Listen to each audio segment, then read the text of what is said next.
Hello, everyone. Oh, there's more people joining. um, Hi, guys. Welcome to our very first workshop of the fall quarter.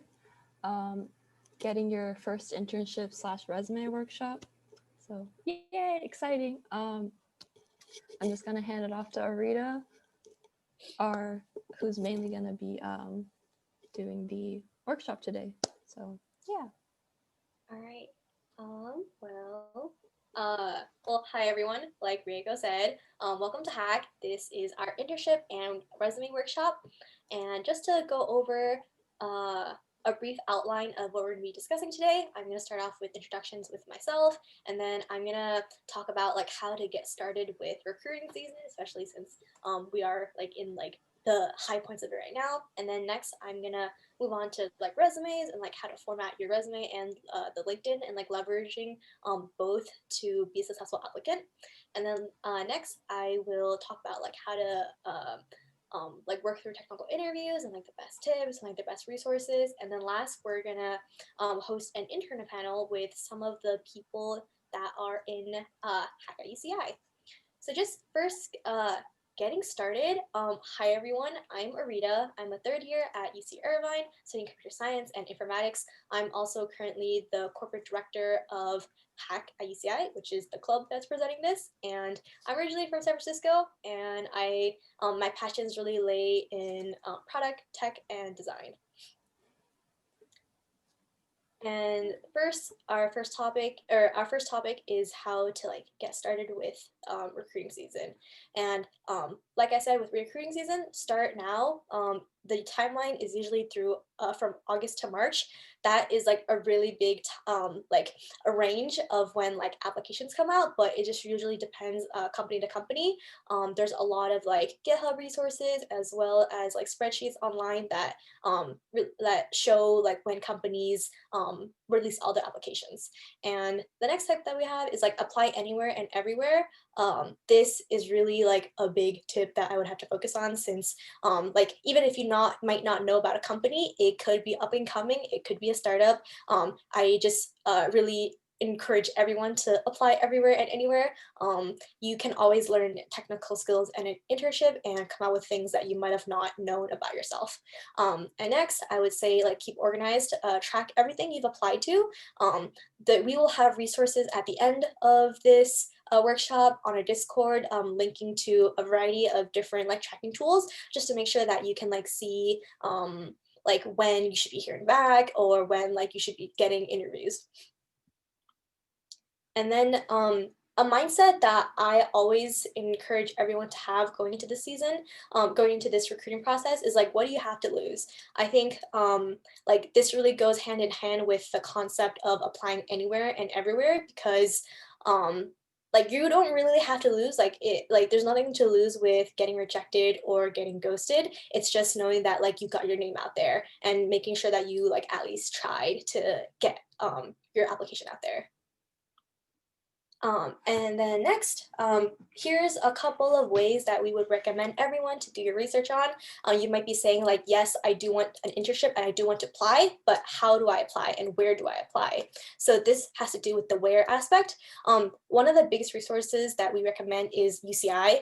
Handshake, I don't know, for a lot of freshmen that you might not know, Handshake is a website that is dedicated for university students to get in contact with large companies. And today was actually the STEM fair, where like a bunch of companies hosted like one-on-one like little speed mentoring or like interview sessions where they got to know you. We also have a very active career center where they help you with resumes, and as well as like a lot of club mailing sites. For example, for a lot of club mailing lists, for example, Hack has a really awesome newsletter called the Hacker Times, where we send out resources, job opportunities, and what are like the newest like tech projects that you can work on. And then I think Rieko, there's a couple of people still in the waiting room who are trying to get in. If you could accept them, thank you. And then next, obviously the internet we you can definitely go through a lot of like job searching engines like Jumpstart, Indeed, or LinkedIn. Something that I like to do is actually creating an alert. Google lets you do this, and like all these other platforms let you do this. Whenever there's a new role that has like the term software engineering intern, they'll send you an email about what jobs are out there and who's been posting. And then next, we would recommend reaching out, like using your network and your connections to express interest. For example, if you've seen someone that has gotten a job at like Khan Academy, like I would definitely reach out to an intern there and talk to them like, how was their experience? How was the job process? How like long did it take to go through that process? And then next, I personally love Reddit, and Reddit has many like different like CS focused communities, and this is really where you get like in-depth knowledge about like who's been getting like interviews, who's been getting ghosted, and like you can ask like, oh, how was your interview, like what was it like? You can like really ask a lot of different things while like being anonymous. And something I also want to like tell everyone is that like rejection is okay. Like honestly, a lot of people have like maybe like a 1% acceptance rate, or like when they apply, and like I think that's just something to really get used to, especially during recruiting season. Even though like it might sound like kind of like hard, definitely like apply the next year. A lot of recruiters do remember you and will help you move along the process. Say you got rejected 1 year after interviewing, but the next year, like you still want to hold that connection and build that relationship. So you can just be like, hey, I remember I interviewed with you guys last time. I really like their company. I would love to go through it again, and they'll just move you along the process. And then next, like definitely, even if you have not gotten it this year, like learn from your practices, learn from your mistakes, because practice definitely makes perfect. Like you can we might have like failed this interview today, but you can learn that problem and really understanding like the nitty gritty of like why a particular like solution works, and that will help you like strengthen your understanding for the future. And next, I just really want everyone to like know that like even the best interviewer can make the simplest mistakes. Like I am a third year, and sometimes I fail like, or a lot of times I do fail like leak code easies, and like that just happens to everyone. It might be the day, it might be just like the mood, and like if something is off, like it's okay. And then next, just something that I like to keep in mind is like, even though you get like rejected today, like you're just one step closer to an offer. You're gonna continue moving on, and everything is gonna be okay. And like response rate is definitely like is normally pretty low. So that is just how recruiting season be. And next, I'm going to move on to resumes and LinkedIn's. So with resume creation, I really like to think about it as 50-50. So 50% content and 50% design. Say like you've interned everywhere, but you can like make it so that you really appeal to a recruiter. That really focus on design. Like the recruiter's not going to know, and the recruiter's not going to know your value if like you really if you don't focus on both. So to first start off with content, I'd recommend everyone to not use sentences. Please use bullet points. You want to be concise so the recruiter knows like how valuable of an applicant that you are.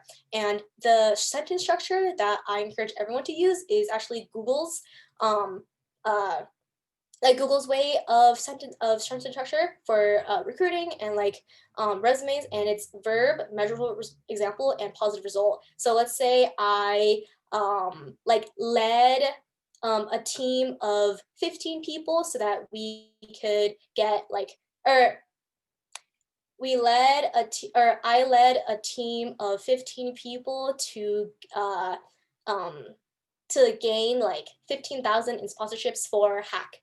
And that is the sentence structure that you want to use so that you can really make sure that the recruiter knows how important of an asset you are to that team and show your value and your impact. And like something I also like highly recommend is including stats. You want to make sure that like, again, that same like high value, high impact role, and like getting to the point, and also like catering to your audience. And what that means is making sure if you're applying for a software engineering role that's completely based on front end, make sure you're including specifically like front end like frameworks like React. Don't if you have like a lot of backend experience, not specifically like focusing on that, but focusing more on front end so that like they know that you're applying for a front end role. And then next, moving on to the design aspect. I've seen a lot of awesome resumes and like they're super big brain, but the design is like absolutely like not clean, it's not consistent, like there's like random bolding, random like spacing, and I just can't get to the point of like who this person is. And that here are like some tips that I include with like making sure that you're putting most important to least important, like education should always be first since you are a student at the end of the day. And they want to know that like some internships will require you to be a student, and you want to make sure that you fulfill that requirement like the first thing in your resume. And then moving on to like grammar and making sure that it's a one pager. A lot of recruiters only have 10 seconds to look at your resume, and if you can't like impress them in that time, they're just gonna move on. Also, for resume creation, I just want to specify that there a lot of resumes go through, I think it's ATS readers, and it just parses your resume. So make sure that it just passes that first barrier because a machine does look at your resume and picks out the most important aspects. I think there's like really easy, or like there's like websites that are ATS readers that can just parse your resume and like show you how much information they can get from you. So make sure that it's readable by a machine. So now I'm gonna do a small resume review for these two people, and this I'm just gonna pick out like everything that I like they could fix. So first we have on the left hand side with Jacob Peterson. They have a lot of information and it's definitely like very clear, but with a lot of ATS readers, they will get very confused when it comes to two column things. So make sure your resume is one column. And for the web and graphic design on the left, his first role, there's no date, there's no location. Like, I'm not sure when they did this or how they did this or what company or what role that they did. All I know is that it's web and graphic design. So you want to make sure that you have all that information. And then next, I see that he included his education at the end. And I feel like with that in mind, like this person may be a student, may not be. Usually for students, we do recommend education to be the first thing. And something that I also see on the left with Jacob Patterson, he didn't include any of his links. So like LinkedIn, GitHub, or his personal website, like there's not really much like social media presence that I can see from him, which raises like some red flags since like that means he doesn't have any like presence online. And then moving on to the next resume with the civil engineer. First, I recommend everyone take out their like if they have a summary or like a profile, please take that out. No one has the time nor will like take the time to read through all of that. They really just have like 10 seconds to look through your resume once. And there's just a lot of word that they're not gonna look at. And then something I also do not recommend is including a picture because like there's a lot of implicit bias that recruiters will have if they see that you're a specific like gender or like racial or anything. We just want to make sure that we take away all that bias and focus that like who you are as an applicant. And then next, I want to emphasize on the skills. We see here that he has a bunch of skills, but it's all rated by percentages. Like his Excel, Word, and MATLAB is at 90%. I recommend no one to do this because like no one will know like what 90% means. Like, are you, yes, it shows like how proficient you are in something, but that's on your own specific perspective. Like, is my 90% going to be your 90%? If a recruiter thinks like 90% means that you should do this like every day and we should be able to get you through a certification and you should be able to pass it. You don't know the levels that a recruiter is going to think your percentages are. So just don't include it so that there's no confusion with that. And yeah, moving on. So here is a resume that I would suggest is good. Um, it's actually cut off, but there's links at the top that have like the LinkedIn and the GitHub and all the other stuff. And made sure to include like your education with like the like courses you've taken or activities you're part of. And something that I see here in this resume is that they made sure to bold everything. So like used Java, bolded JUnit, like bolded HTML, bolded, like all this information is bolded so that it comes up first to that recruiter to know like what technologies or specific tools that this person is well versed in. And like you can see that they like were in like a specific time zone or a specific like location, what company they were in, and what was the date. So like June 2020 to September 2020, and really emphasizing on the numbers. So at the bottom here, when you see leadership experience, you can see like the numbers in that sentence structure that I was talking to you about earlier. So like enabled 50 plus student organizations, like that 50 number is like bolded so that I know like how much that person did. And like the result, the measurable result was reaching 50,000 students. So I can like really see that this person like has a lot of reach. And then moving on to places of growth. So a lot of people may say, well, I can't get an internship if I haven't had internship experience. And I'm like, how do I get an interview if I've never interviewed before? And that's really valid. And that's definitely like a lot of like confusion that a lot of students might have. And this is a slide to talk about that. So with places of growth, we have three main recommendations. The first one is DIY. With the internet and like online school, there's a lot of different resources and free courses that you can take to help build your skills. So I think there is a website or like there's a Medium article that says like 70 like Ivy League courses that you can take right now to help with your software engineering. And it ranges from like data structures to machine learning to like product management. So online classes and school courses are definitely like highly recommend those. Like attending like hackathons or building personal projects. There's also like a variety of ways with like research and like clubs that you can also do that are all like you can like join yourself and really like push yourself out there or like really do it your own way. And next, I would say other places of growth are include Facebook groups. So there's definitely like a lot of news, events, and resources and advice. For example, this workshop right here, like Hack UCI, Wix, Maze, ACM are definitely like great examples of clubs that we would recommend you to join. All of these clubs have a lot of interesting opportunities for you to get involved. And then lastly, with hackathons, well, we do host like 2-3 hackathons a year, so you can feel free to reach out or attend more UCI events. But just explaining more about like what hackathon is, it's usually a 24 to 36 hour event where you can code a product of your dreams. And what that means is like we're giving you like the resources, the mentorship, and the people. Usually we provide food and swag as well, but with online happening, we're not sure.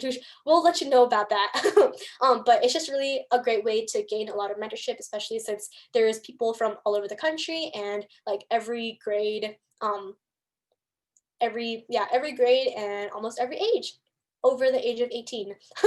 And then it's also just a really great place for like knowledge and getting access to companies, especially through like sponsorship when companies come out and talk about like what products they do and what are their internship opportunities.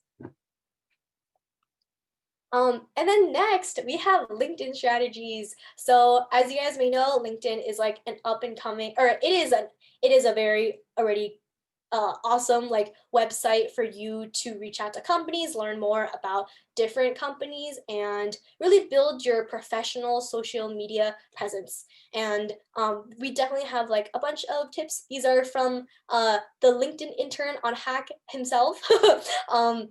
Just making sure that your profile is really complete. And what that means is there's like a summary bio section that you can include, like making sure that you have that like first a great impression on your next company. And making sure you like include images, links, and good descriptions. LinkedIn has really given like people the ability to like add a lot more like um, media assets, including like links and images. So make sure you utilize those.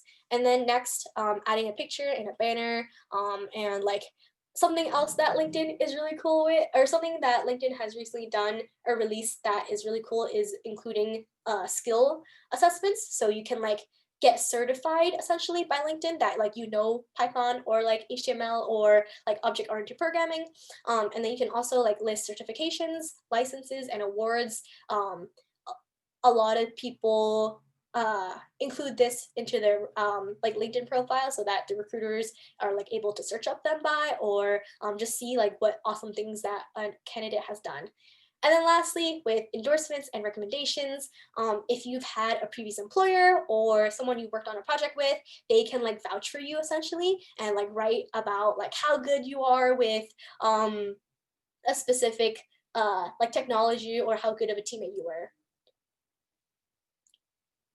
Um, and then next, we're gonna go into technical interviews. So this is definitely a struggle for a lot of people, but we're hopefully gonna help you. We're gonna help you understand the process better, especially through like interviewing. And so this is the process of how a technical interview usually goes. When you like after like the first 5 minutes of talking to your interviewer, they usually give you a technical problem, and this is the process that we recommend that will be helpful for you to making sure that you're hitting all the points your recruiter wants you to hit. So first is clarifying the question. Even before you code, you want to make sure you completely understand the question, and like clarifying it so you understand it and so that your interviewer knows that you understand it. And then like explaining your thought process of how you got to a specific algorithm, and then like running through a variety of test cases and edge cases to make sure that you're letting your interviewer know that you're thinking about all the different test cases and edge cases, so that like they know that, oh, like this person like is really detailed oriented and they know what they're talking about. And then you code the solution. And obviously with the coding the solution part, you definitely also want to run through test cases afterwards and like use making sure that your code works completely. And moving on to our interview tips. So usually when you have an interview, you want to think of ways to improve the solution after brute forcing it. So I always recommend brute forcing it first so that you don't have like 30 minutes after and you're just like wondering what to do. You want to make sure that you're talking, you're like you talk about like, this is a way that I've thought about it, but here are other ways that I can think about it. And what that means is discussing trade-offs for time and space complexity. So let's say I have a solution that like takes O of n, like can I make that better? Can I make this better so that it's more efficient in terms of space and time?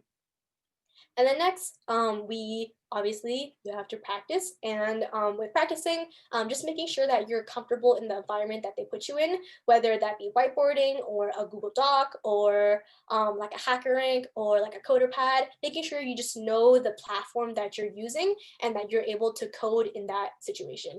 And like definitely like thinking out loud so that your recruiter or your interviewer knows what you're thinking at all times. Like if you're stuck, like your recruiter wants to get to know like why you're stuck and how you're gonna get out of it.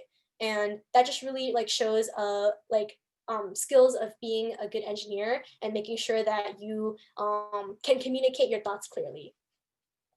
And then next, we're gonna move on to the question aspect. So after you interview, like maybe 45 minutes to 50 minutes of like the technical question part, you're gonna have maybe 5 to 10 minutes for questions. And this is definitely like a thing that some that like even I get tripped up sometimes of is because I have no questions, but interviewers like always leave time for you to ask questions. So you want to make sure you have questions to take up that time and like just preparing and researching about that job or the company or them themselves, and like making sure that they know that you did research on their company, and like making sure you're prepared for anything.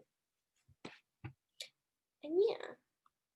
And then next, we're gonna go into resources and topics, and everyone's favorite is LeetCode and cracking the coding interview. So these are two resources that we highly recommend. A lot of companies actually take their questions from LeetCode. So LeetCode is really just like a answer booklet to all the questions that a company might ask you.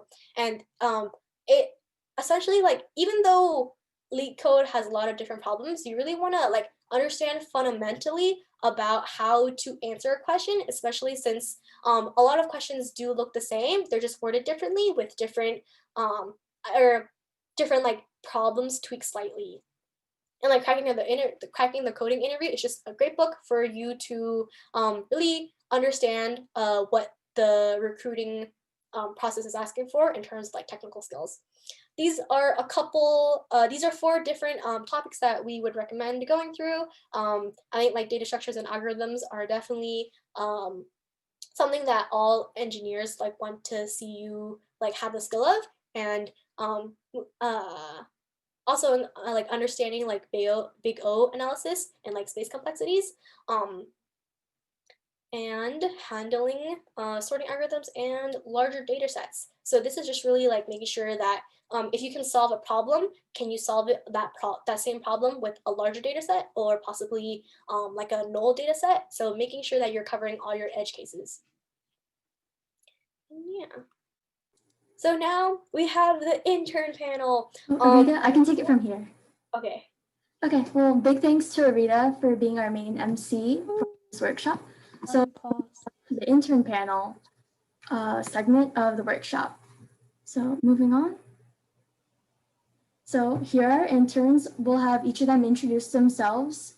And then we have a predefined list of questions that we'll be asking them. But after each question, we'll look to the chat if anyone else has a question for a specific person. So on our first intern, Lasse, will introduce himself. Hi, so my name is Lasse. I'm a senior at UCI, currently applying for new grad jobs. I previously interned at Intel and a smaller AI startup called Beyond Limits in Glendale. And right now I'm interning at the New York Times as a research and developer intern. And also my favorite boba order, I think it was said, I think I just go with like a normal pearl milk tea. Hi everyone, I'm Arita again, and this summer I interned at Google, and last summer I was at Amazon, and my favorite boba drink is the peach me sweet tea from Tasty with boba. Hi, I'm Kevin. I'm a third year CS major, and I've interned at a bunch of startups basically.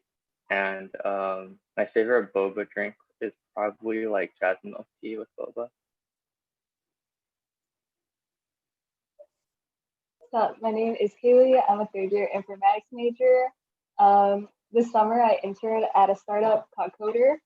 I was a software engineer intern there, and my go-to boba order is any peach green tea, no boba, no sweetness. Everyone, my name is Tristan. I'm a senior and I'm a computer science major, and my favorite boba drink is anything with mango in it. So yeah, thanks. Nice. Thank you guys. Okay, so first up, the question is, how did you get your first internship and what was the application process like? So feel free to like, whoever wants to go first. I can start it off. So my first internship was with Coder. That happened my freshman year. It's actually kind of funny the way that it happened. I went to a club meeting for, I think it was about Bitcoin or something. That was around the time when like Bitcoin got really popular, and I went to a club meeting for that. And there was a recruiter from Coder there that just happened to be there. And I didn't even know who he was or if he was a recruiter. And we just started talking, and he handed me his card and said, "You should apply." And so I did. Yeah, the interview went really well. I showed some of my past projects, and I think that was like a really big selling point for them, was that I had some like previous experience. So yeah, that was my first internship. I got very lucky with that. I think, again, if you're in your first 2 years, I know that some larger companies have programs for students in the first 2 years, but I think that like if you're really trying to go for one of those internships, you should try aiming for like small local companies, because I think it's a lot easier to get into contact with someone, and you don't have to, there's a lot less applicants. So I think that really increases your chances, and you'll still have a great opportunity to learn a lot. So. So bouncing off of Tristan, I also interned at Coder. So I actually sent a cold email to a recruiter. It was around February. That was like when I was super frustrated because I was on my second interview for a company I really wanted, but my position was just given away with no warning. So that shows that recruitment is really not fair. But so I cold emailed a recruiter, and she got back to me, and she just told me that she would keep the resume or keep my resume on file. And then she got back to me in May. I had an interview, and then I got an offer.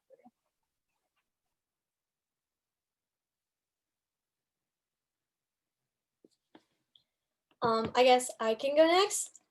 So my first internship was with Amazon, and it was part of their first and second year program. So like I think a lot of big tech companies have dedicated first and second year programs so that they can like move you on to being like a real sweet intern.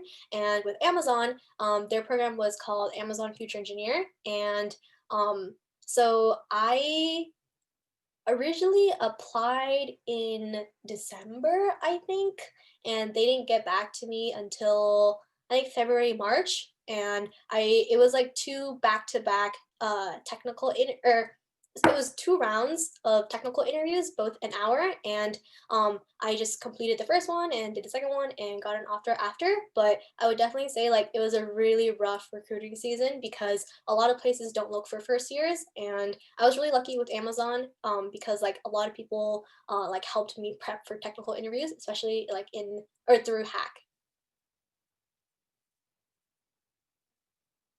I can hop in next on this one. My situation was kind of a weird, different experience. I started interning at Intel out of high school because we had a high school, like in high school, I lived near an Intel campus, and a group of friends of mine tried to start a hackathon for high schools in the area at Intel. And eventually Intel dropped out as a venue about like halfway through the process with working them to make it happen. And they decided to open some positions at my high school for that.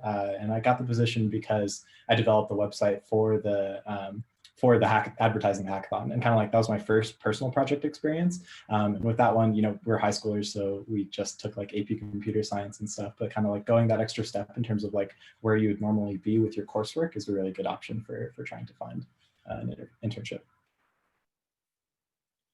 Yeah, so my first internship was at EV, which is like a startup, and I was in high school, so I had like no experience, but I basically went through AngelList and found a bunch of startups that were close to me and were interesting. And then I cold emailed like all of them with a copy paste thing, like changing like 4 words. And then yeah, I got an interview and it was pretty chill. And yeah, I feel like if you cold email them and they respond, then like it's a lot easier than if you actually apply. Nice, thank you guys. Some follow-up questions we have. How would you find these small local companies, especially since everything is online? So can anyone speak on that? Like looking for like smaller companies, especially at like right now, I guess. I use AngelList for everything. It's like angel.co. I can send it in chat, but it's basically just like a huge list of startups. And then from that, you can stalk their founders and their websites. And then the email is always like the first name at the website.com. Nice. And there's also a question of how much experience is expected for freshman interns?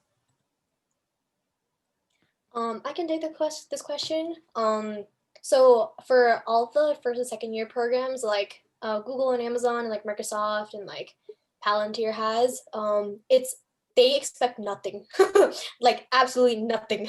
They want you to have no experience so that they can really like build your skill set, as well as make sure that your first impression of an internship is really awesome. So for programs like Google and Amazon, like the only thing they expect you to have is, I think, 1 semester / 1 quarter of computer science knowledge from like college. And kind of adding on to that, I think like for a lot of earlier internships, it's more so like your review will kind of come from like how much you wanted to learn and how like far you go in terms of like the internship, like in terms of just trying to learn new things. Like, you know, generally, if you finish your internship knowing more than what you previously did, regardless of like how large that is, like that's a good accomplishment, and you know your managers will be super happy about that.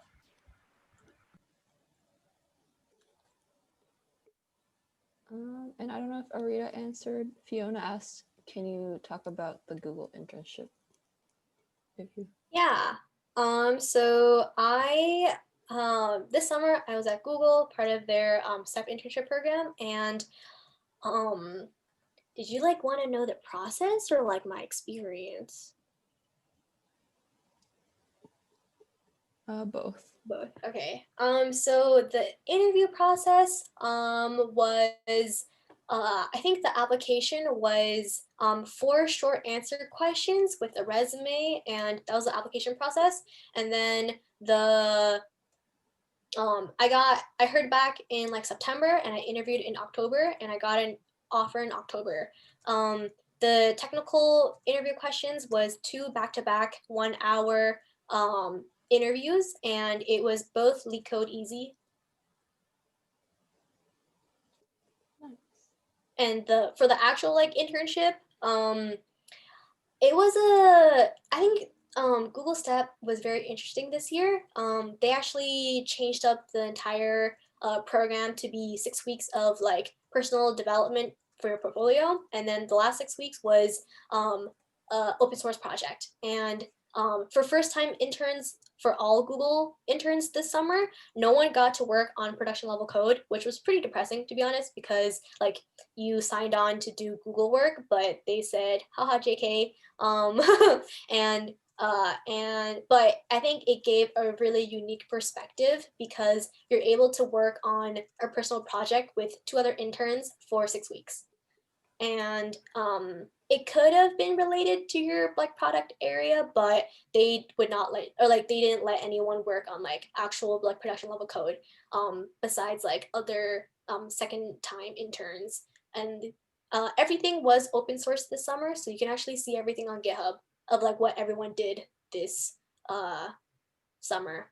The step questions were only string and array manipulation questions. So we will be moving on to the next question. If your question wasn't answered, feel free to reach out to our panelists after the event or through Discord. So our next question is, what were some day-to-day duties when you were working? Anyone, feel free to start.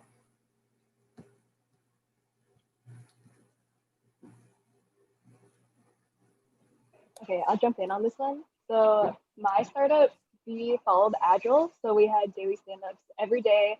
I got to meet with the managers and mentors, and every week we would have code reviews and code demos with the entire team. The startup team was pretty small. I would say we had less than 40 people.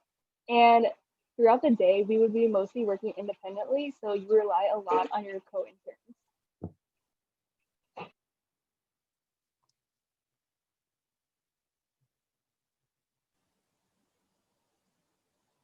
Anyone else?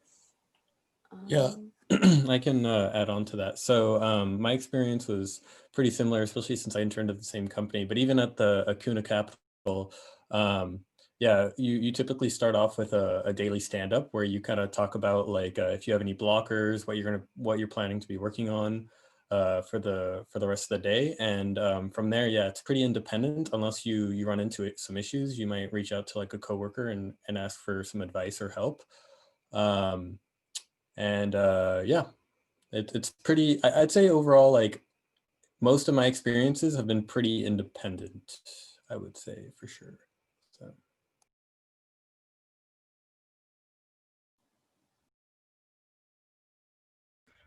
For my experience, like my current one, I think software engineering, you generally get placed on a like agile team. If you guys have taken informatics 43, you'll kind of learn about the workflow processes with that. Software engineering is pretty formal in terms of like, have regular stand-ups, you work on your code, have meetings with the people that you're working on like specific areas of the project with. And then currently I'm in like a research and development role, and that's like a lot more put on a random intern island and check in with your manager once a week kind of thing. So it really can vary depending on the role that you do, but you'll find that like software engineering internships are generally pretty formal in terms of like following the exact same process of a full-time. I've had like different experiences at different places for like the startups. Well, for some of them it was pretty similar to like the agile thing, but for some of them it's like they basically expect you to be a production member. So it's a lot more like they get mad at you and like drag you into meetings and stuff like that, which is like it sounds bad, but it's also like a good thing because you have to do a lot of work. But they were most like two of them were like just agile, and then one of them was like the startup, and then my most recent one at Argo, it was a lot more like it wasn't R&D, but it was kind of like stuff that people haven't done before, I guess. So it was a lot more hands off, like Lassa said, and they kind of just like checked in on me once a week and made sure I finished everything I was supposed to.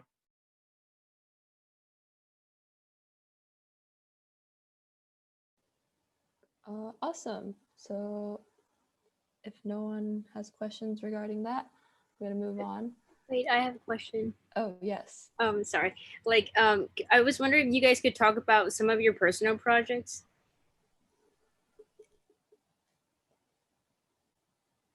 For me specifically, Okay, Lassa. I'll go and then you can go right afterwards. But for me, generally, personal projects up until like junior year was hackathon projects that I worked on, which is something that you wouldn't really anticipate just because a hackathon is just like a weekend long project. But that's a great way to ramp up the amount that you worked on. In terms of like what you should work on with your personal projects, I'd recommend just doing like full stack projects, like either mobile apps or front-end websites that have like a front end and a back end, so you get to work on a bunch of different things. Because I think right now most software engineering internships are aiming for full stack web developers.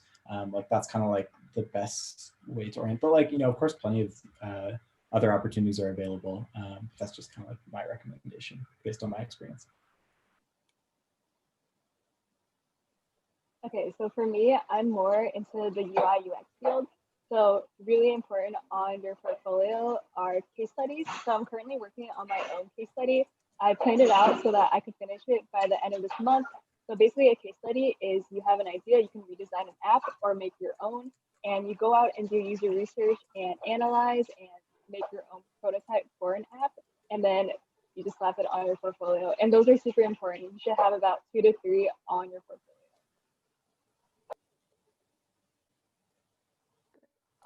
Okay, so then I'm gonna go ahead and ask. I can also yes. ask, or I can add to that too. I think what Lassa said about full stack development is definitely true. I think also full stack development is probably the easiest to pick up on your own because there are so many tutorials available online, like a ridiculous amount. Like you can find, like the main thing is that if you're interested in the project, you'll make it work and you'll make it happen. It's just, you have to find something like an idea that you have that you might be passionate about. And as long as you're motivated, you'll make it happen. There's more than enough resources for CS people online that you can figure out pretty much how to do anything.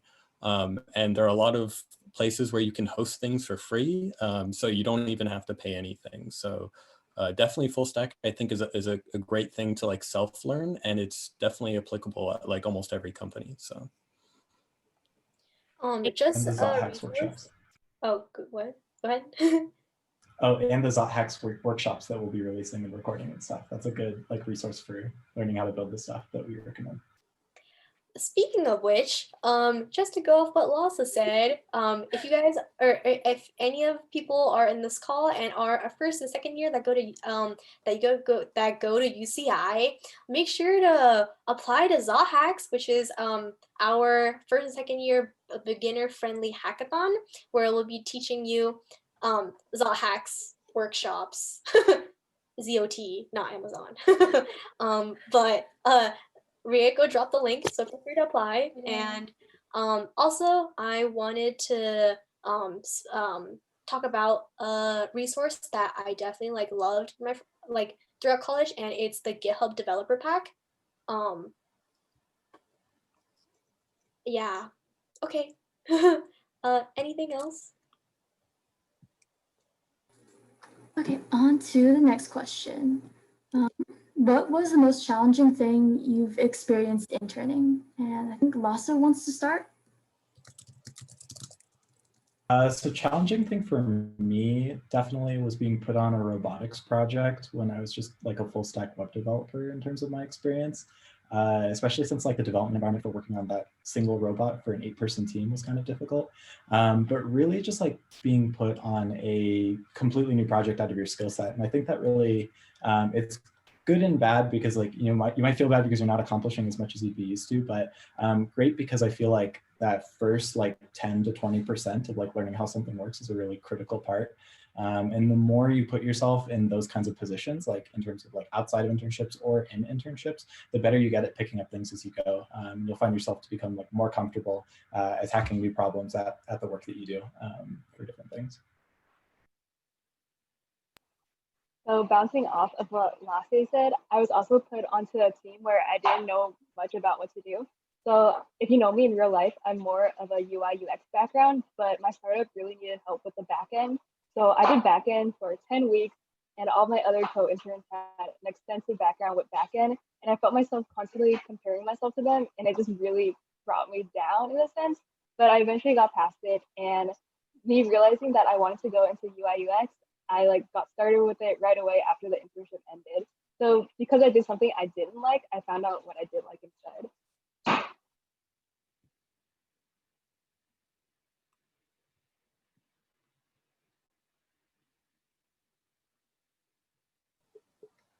Okay.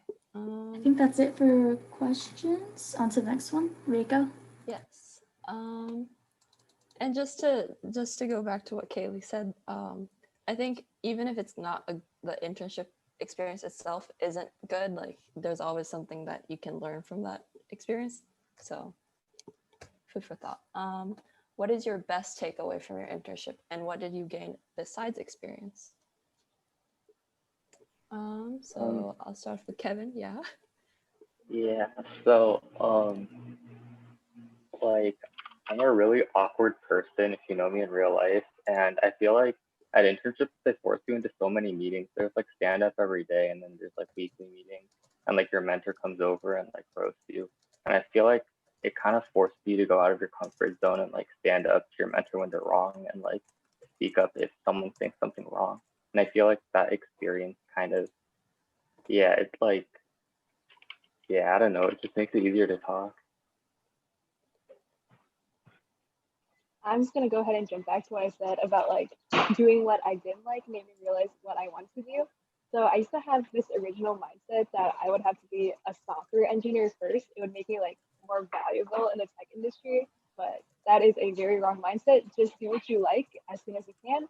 And definitely like your first internship is just a learning experience. Don't expect it to be something that you have to do for the rest of your life.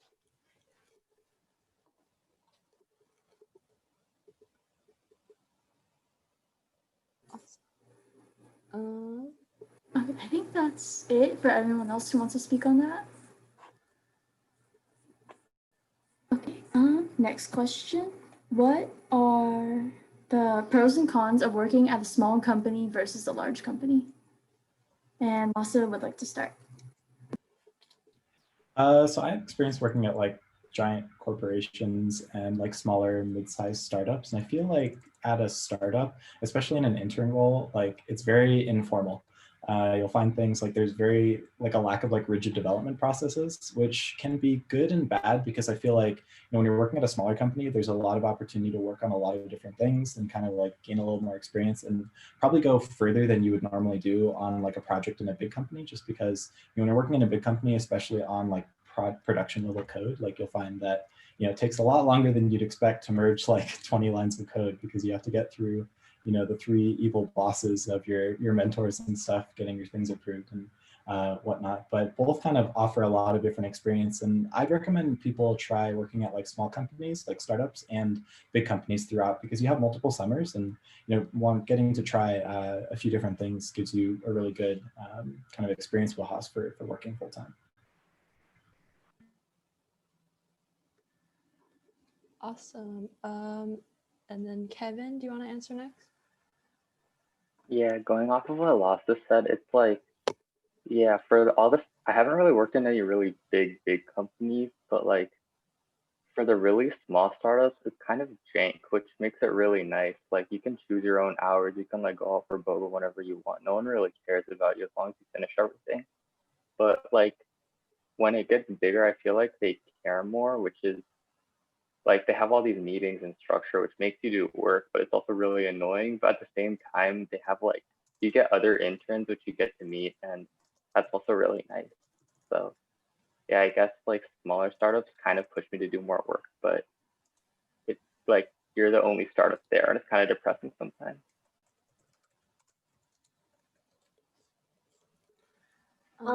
And then go ahead, Ria, go. No, just I was gonna call on you. Okay. And then for me, so I've worked at only large companies, and I think there are a lot of pros and cons to this.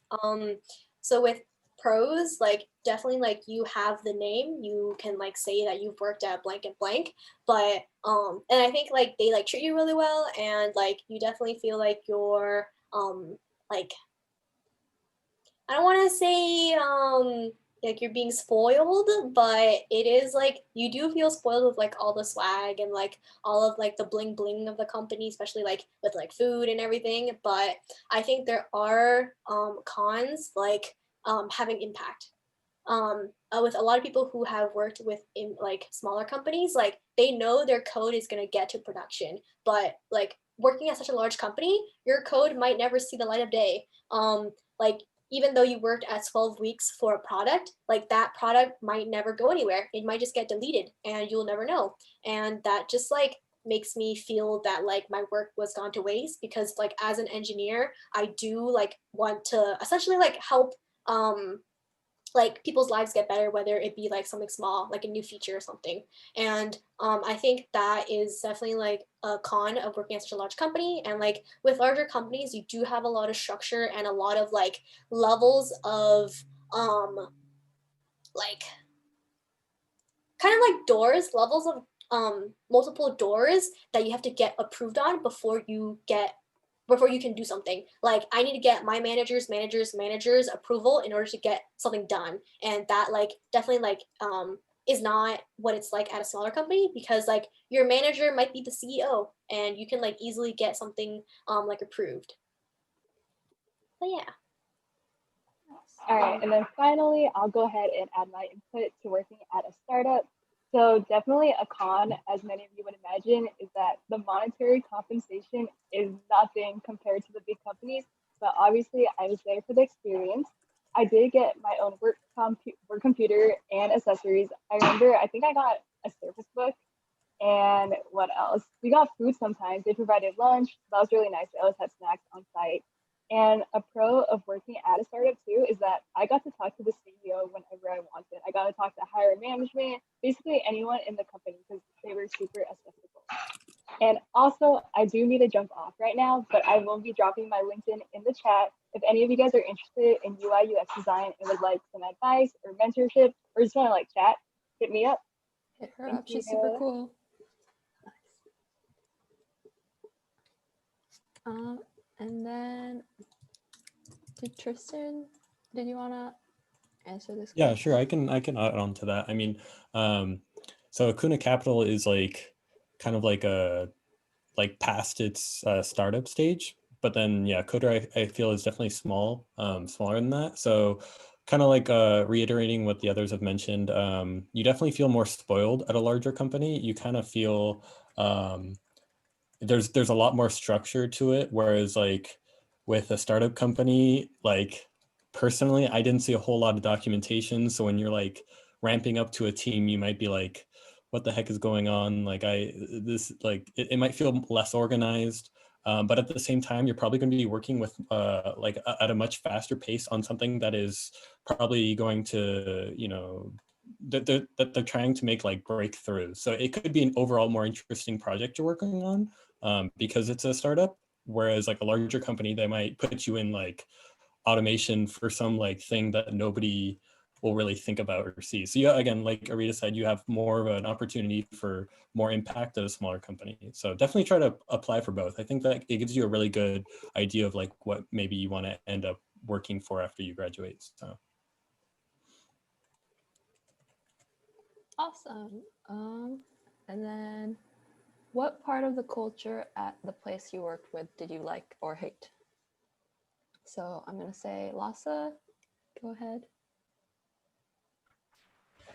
So the main things, like the topics that I feel made me like dislike a company or like a company, is how open people are to letting you work on different things, kind of like outside of your experience set. Like I know I talked about like difficulties of being put on, but like things that you want to work on, like being able to say like, hey, you know, talk to your manager, your mentor, like I want to start working on like more data science things, or I want to start working on, you know, kind of different projects than I've done, and seeing how they move you around. And also like, you know, if you give intern feedback, moving you on to different projects if you didn't particularly like the one you're on before.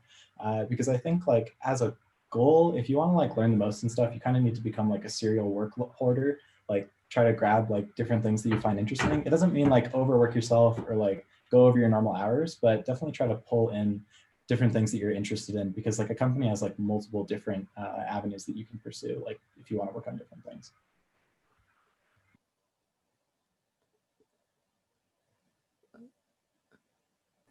Oh, we have a question. Did you all start applying as a freshman for your first internship, or did you choose the first year to build your resume up? I personally started applying my freshman year. I just felt like that like I was gonna get experience if I could, you know, get experience first. I know there's that cycle of like, well, how do I get an internship? I don't have a previous internship, but I can't get an internship. And I think like just like letting go of that, I guess like fear of like not having experience and just like going full send. Like I think some companies do realize that we are first years and that we have a lot to learn, and like that their company is like the perfect place to learn that information.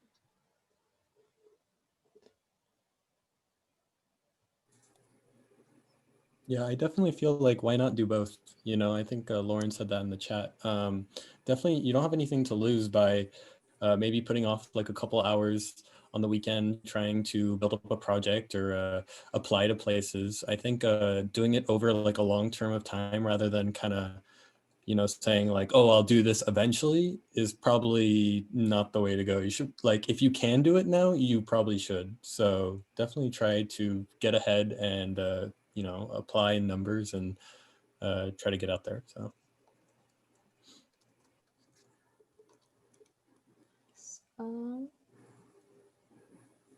Okay, I guess that's all for answering that question. On to the next one. Did the internship make you want to pursue the industry more or less? I guess.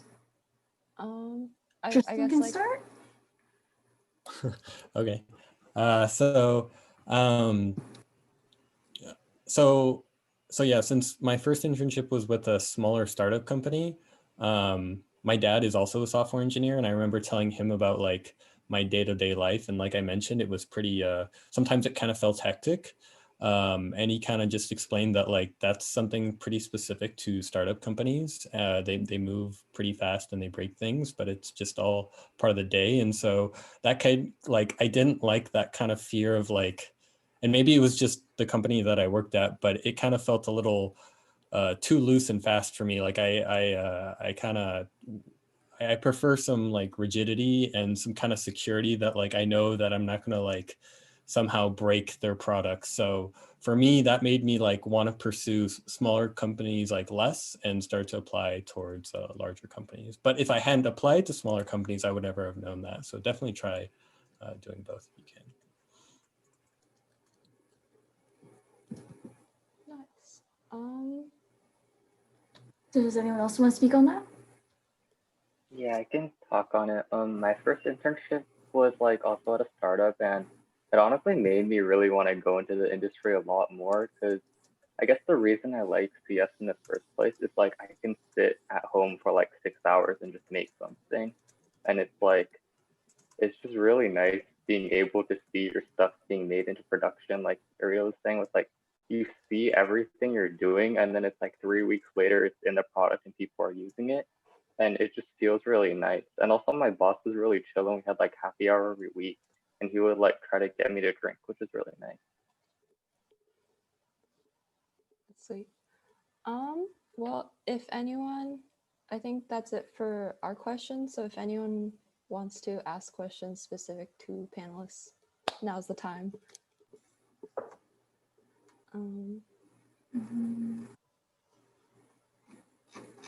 Shoot, was it Grace? I think was it Grace or was it Jessica? They asked a question about courses, if they're still here.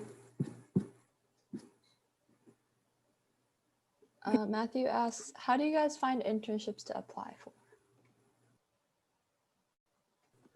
So that's a great question. And there's actually an awesome GitHub repo that has a link to every single internship that has come out for this summer. And I will try to find that for you and drop it in the chat. I think it's dropped in the chat. Yeah. I think Okay, cool. Thank you, Lhasa. Yeah. But yeah, that's how we find it. People just kind of like crowdsource their information and like make new pull requests to this repo. And like there's a really awesome Discord servers where they created a bot that like notifies the entire channel that talks about like what are the newest internships and like what the process are people in and what is going on with that company in the recruiting season. Okay, next question. Thoughts on paid versus unpaid internships? Does anyone have experience with that? Or can speak to it?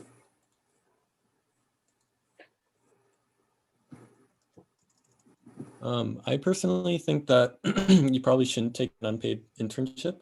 I think that time would probably be better spent working on a personal project or developing some kind of skills on your own. Because I think just from a company standpoint, I wouldn't want to work at a company that decides to hire people and take advantage of them without paying them fair compensation. So I just think that even though you're getting experience out of it, like your time is worth more than that. And I don't think that you should be putting in that much work for free. So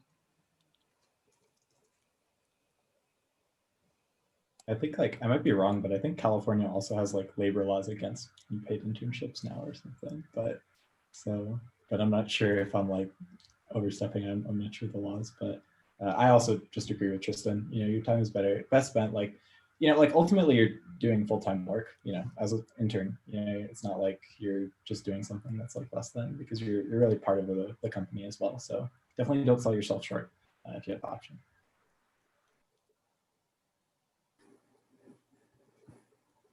Okay, I think we will wrap it up at that. So a big thank you to all of our intern panelists for paneling for us. Super awesome people.